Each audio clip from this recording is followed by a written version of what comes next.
ကျမကလေယောက်ျားယူခြင်းရဲ့အကျိုးကျေးဇူးဆိုပြီးကျမကလေပေါ့ပေါ့ပါပေါ့နော်ဟာတာလေးအနေနဲ့ကိုကျမကပြောထားတာကွာအဲ့ဒီဗီဒီယိုအောက်မှာကောင်းတဲ့ comment တွေလည်းရှိပါတယ်အဲ့လိုမဟုတ်ပဲနဲ့ဒီ negative တွေးတဲ့ comment တွေလည်းရှိတယ်ပေါ့နော်မိန်းကလေးတံမဲ့နင်းကဘဝတစ်ခုလုံးပေးထားတာလေပြောဆိုတာမျိုးနင်းကတော့အဖုတ်တပြားပေးထားရင်းထားလေတစ်ဝက်ကိုရင်းထားတာဆိုတာပဲအဲ့လိုမျိုးလေးလည်းရှိတယ်ပေါ့နော်ကျွန်တော်ပြောချင်တာကလေကိုယ့်ရဲ့လေတကွာမှာအဖိုးတန်တာမှမဟုတ်တာယောက်ျားရဲ့မိန်းမရဲ့ဖြစ်လာပြီးလက်ထပ်လိုက်တယ်ဆိုရင်မိန်းကလေးဖြစ်တဲ့လူကပေးဆက်လိုက်ရတာယောက်ျားလေးဖြစ်တဲ့လူကရယူလိုက်တာဆိုတဲ့တကူကောင်းစိတ်တွေမွေးမယ်ဆိုလို့ရှိရင်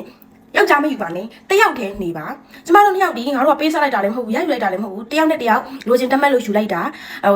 ကျမယောက်ျားဖြစ်တူကလည်းကျမကိုလေတကွက်ကြောက်ယူတာလည်းမဟုတ်ဘူးဟုတ်တယ်မလားကျမကလည်းအဲ့ဒါအကိစ္စကြောင့်ယူတာလည်းမဟုတ်ဘူးပေါ့နော်တယောက်နဲ့တယောက်ရှစ်လို့ကြိုက်လို့ယူတဲ့ခါမှာပေါ့နော်အဲ့လိုမျိုးတကူကောင်းစိတ်တွေးနေမယ်ဆိုရင်ငါနင့်ကိုပေးဆက်ထားတာလीငါနင့်ကိုဘဝတစ်ခုလုံးပေးဆက်ထားတာလीတွားပြီးတော့ပြောလို့မရဘူးလीနော်ဟိုသူလည်းပဲသူ့ဘဝတစ်ခုလုံးကိုပေးအပ်ထားတာလीနော်အဲ့လိုတကူကောင်းစိတ်နေမယ်ဆိုတယောက်တည်းနေပါနော်ရှစ်လို့ကြိုက်လို့မှယူတာကျမကကောင်းကျိုးဒါပို့ပါပဲပြောထားတာကွာသိမလားဟိုသူ့ဘက်ကလည်းတာဝန်ကြီးအောင်သူနေတယ်လို့ကျမကလည်းမယားဝတ်တရားဘယ်နှပါလဲ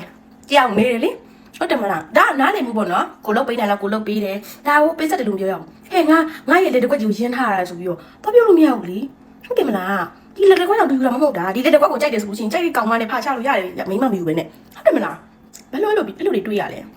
နော်ဟိုတချို့ကျတော့အရှိခံရတာကန်ကောင်းလိုက်တာဆိုတဲ့မန်နေလေဒီလို negative မန်နေလေရှိတယ်ကိုတိုင်းမိန်းကလေးဖြစ်ပြီးတော့ကို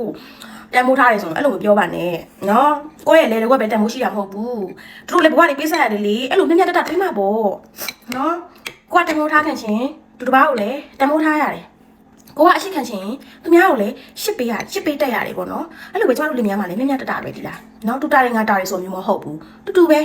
မြတ်တပဲကိုလုတ်ပေးတယ်လုတ်ပေးတယ်နော်ဒါကနေလောက်ရမေးတာနင်တာဝင်ငါတာဝင်ဆိုလည်းမခွဲရှားဘူးနော်ငါပေးဆက်လိုက်ရလို့သူကပေးဆက်လိုက်ရဆိုဒီလိုမျိုးမရှိဘူးအဲ့လိုမျိုးတွေရှိလာလို့ရှိရင်နင်ရံဖြစ်ပြီးတော့နင်တို့စကားများပြီး